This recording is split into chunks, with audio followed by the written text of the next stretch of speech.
¿Cuánto tiempo tarda para desintegrarse o repararse la mama después de un cáncer?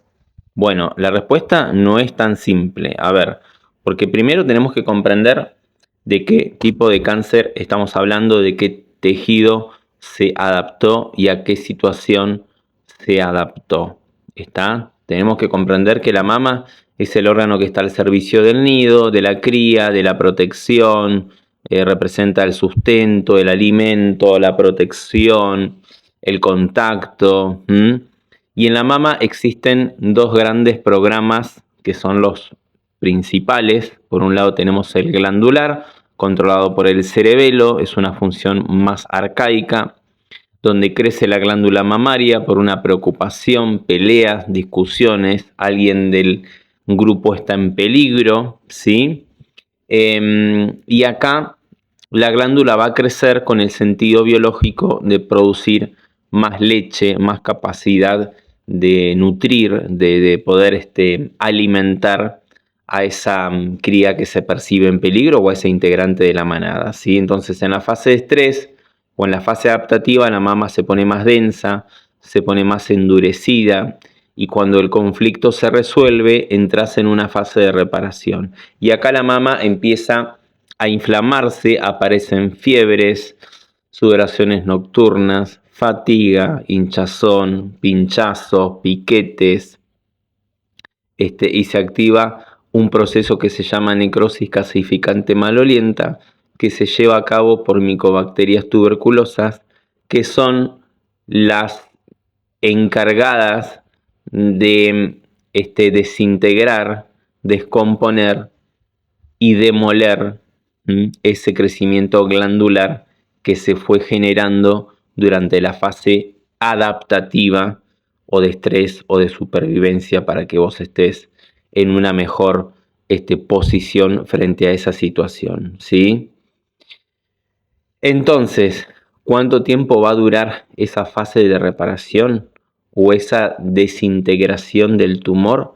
Va a depender de cuán grande fue ese conflicto que viviste, de cuál fue la intensidad y de cuánto tiempo estuviste metida en esa fase de estrés o adaptativa, ¿sí? Teniendo en cuenta también de que no estés conectada a rieles ni recayendo nuevamente en el conflicto. Eso digamos está determinado por la masa conflictual y esa masa conflictual es en función de la intensidad del conflicto y de la duración de ese conflicto, ¿sí?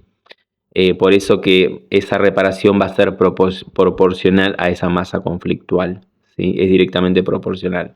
Por otro lado tenemos el programa ductal, que está controlado por la corteza sensorial, y acá es un conflicto más de contacto, de relación, más territorial. Acá se adaptan los conductos mamarios para aumentar el calibre de ese conducto galactóforo y poder así drenar la leche más fácilmente y no se congestione en la mama.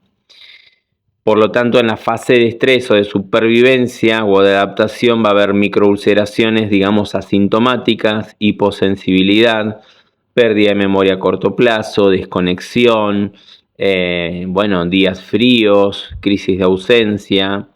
Y cuando el conflicto se soluciona, entras en una fase de reparación y recién ahí aparece el carcinoma a reparar la mama.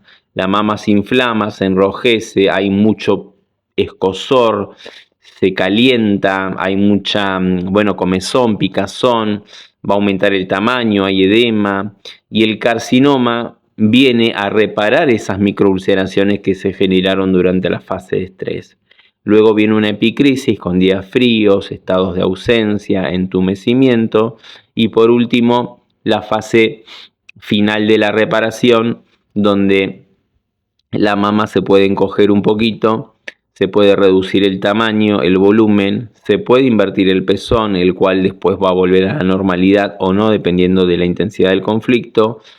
Finalmente pueden aparecer microcalcificaciones ductales que se ven en una mamografía, pero bueno, este proceso también, el del carcinoma, va a crecer proporcionalmente a la masa conflictual y a la, bueno, que está determinada por la intensidad del conflicto y la duración del conflicto, ¿sí? Que estuvo, digamos, experimentando la persona. Por lo tanto, cuánto tarda en desintegrarse el tumor también es proporcional a todo esto que acabo de explicar. Y además tenemos que tener en cuenta de que la persona no esté conectada a esos rieles, que son todos esos elementos que te conectan a través de cualquiera de tus sentidos con esa situación, con ese evento, con ese suceso que desencadenó o que disparó el programa biológico. Y además de no tener recaídas, ¿está? Entonces, no hay un tiempo exacto, hay un proceso biológico que depende de la historia del paciente, de su programación, de su percepción, de la intensidad que vivió ese conflicto y de cuánto tiempo estuvo metida en esa situación conflictual, ¿sí? Tenemos que tener en cuenta que la biología o lo que es la programación inconsciente, que es la que, digamos, maneja todo el organismo, lo único que pretende con un programa biológico es adaptarte y mantenerte con vida en la mayor cantidad de tiempo posible. ¿Está? La naturaleza del cuerpo humano siempre prioriza la supervivencia al costo que sea. La biología no va a invertir energía en un proceso que no esté relacionado o que no esté, digamos, asociado a tiempo de vida. ¿Está?